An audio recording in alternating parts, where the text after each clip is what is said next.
Sa Holosulu, timbog ang isang lalaki sa paglabag sa Republic Act 10591 at Comelec gun ban. Ang blotter mula kay Joelyn De La Cruz.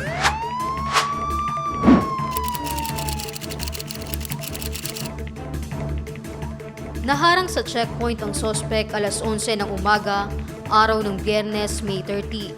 Nang hinga ng otoridad ng identification card, napansin ng pulis ang caliber 45 pistol nito.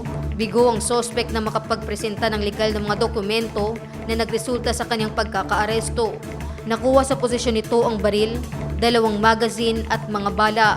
Dinala na sa Hulu Municipal Police ang naarestong individual para sa dokumentasyon at wastong disposisyon. Jovelyn De La Cruz, iMinds, Philippines.